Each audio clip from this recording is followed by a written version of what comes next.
about a year and a half of being with him, and he was retired, I just was like, you know what, I gotta get back out here. Because this is not what I'm supposed to do. When you decide to go back, you're still going to be Katt Williams. Yeah. I bring what you call a reality comedy.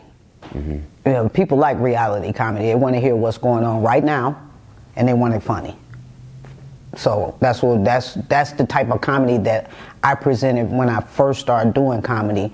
And when I met Katt Williams, Katt Williams is brilliant. Don't get me wrong, I love him to death. Mm-hmm. But when I met them, they were all in awe about, you know, how funny I was. And it was all because I would just talk about the things they like, current event relevant things. So you had a certain flavor that they admired. Yeah. And then I called myself the last pimp female left, because I used to work selling cars. Okay. And when I get off work, I had on a suit, and I would put on sneakers and a beanie.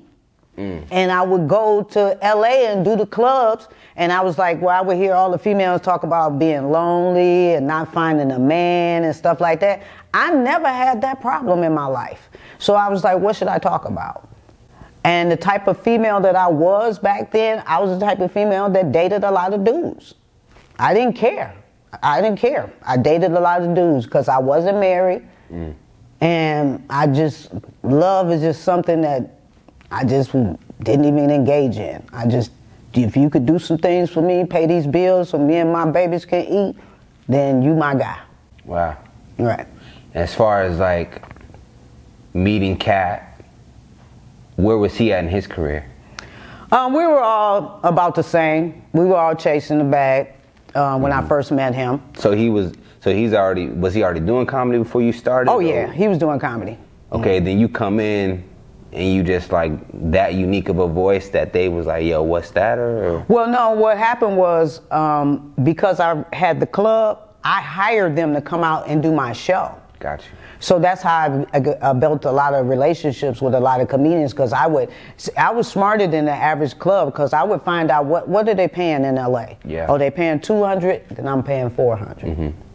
They paying $250, then I'm paying $500. Right. And that way I drew the comics out to my club. And so he was one of the comedians that came out to my club, and once we met, our friendship was like inseparable for a lot of years. Yeah. Mm-hmm. How do you think you guys related to each other? With him being a guy from Ohio, I believe. Midwest. And you being from Detroit. Midwest. Okay. But it don't even have nothing to do with that. Just our personalities just click. Virgos and Capricorns are attracted to each other. They have fun with each other. They're attracted to each other. I know most of the people I know are Virgos that are like really good friends of mine. Okay.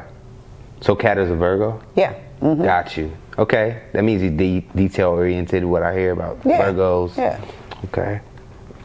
Now, over this time, you guys are kind of working the circuit. At what point do you become his writer? Was it instantly, or was it when things kind of start picking up for him? Well, Katt was working all over Los Angeles, and he ended up getting a movie Friday After Next. Okay. And when he got the movie Friday After Next, there was some separation.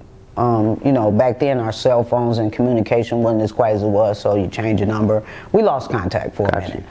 And when I got back in contact with him, he had done the movie, because when he first got the movie, I was kind of being his assistant. Is it true that he was homeless around that time? Yeah. If that's what he says, yeah. Well, yeah, Terry Crews had put it out there and said that Katt was sleeping in a trailer on set. That was the story Terry put out there. Yeah. Well, it could have been possible. I mean, at some point, he was. And, when he was, that didn't bother me. I embraced it and took his son and treated him like he was my son, so that didn't bother me. I was homeless. Okay. After I came off tour with Katt, I spent a lot of time with him, but he had decided he didn't want to go do comedy no more. Mm-hmm. So he took a lot of time off. So I was with him because he was going through a lot of things. And I was with him. I was with him in Calabasas for almost a year and a half. But then I had to break away and continue on. So what happened was, when I came off tour with him, I had a momentum, but I stopped it because that was my friend and he was going through. So I stopped and helped him, which I probably shouldn't have, because then the circuit kind of forgot who I was.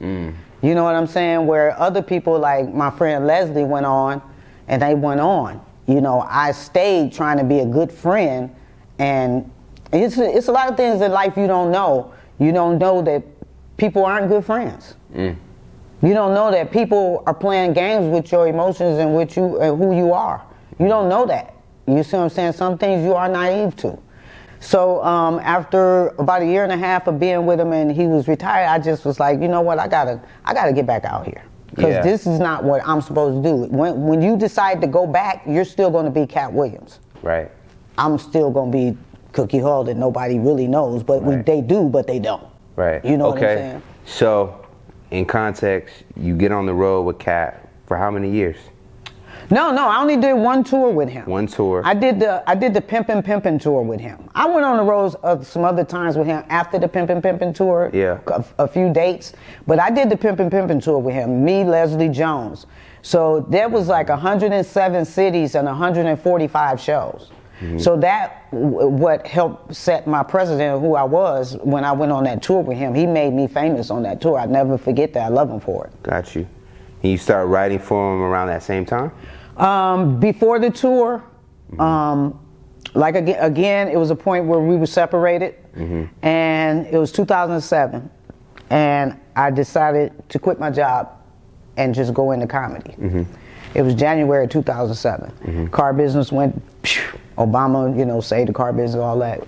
So I decided to quit and pursue comedy. So I went from January to July, exhausted all my money I had saved because I had a lifestyle that I didn't realize I had, and then I had a child. So exhausted all my money, had $40 left, and I'm frustrated, like I got to go back to work, you know. And then someone told me, just go to LA to go to the comedy club, you know, take it off your mind. So I drive to LA, go to the comedy club, go to Improv. I ain't seen Katt in like 2.5 years. First person I see come in there is him. He see me, beeline right to me, Cook, where you been? Blah, blah, blah. I was like, where I been? I've been trying to call you, but of course, whoever's handling your phone won't let me get through. So gotcha. I ain't gonna keep calling you and chasing you. So gotcha. He was like, all right, come on down to my office with me. So I said, okay. So I go down to his office in Marina Del Rey. We sit and, you know, talk about old times and collaborate and all that kind of stuff. And then he said, you still working in the car business? I said, nah, I quit. And he said, you can work with me now.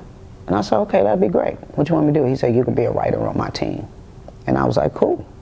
And he gave me a bunch of money. Yeah. He gave me a bunch I hear of that money. a lot. Like, Katt is not. Well, American Hustle was my idea. Okay. I told him how to do that movie. We was sitting in the car one day, and he said he was about to do a Pimp Chronicles 2, and I said, no, comedy is going into movies now. Do it like this.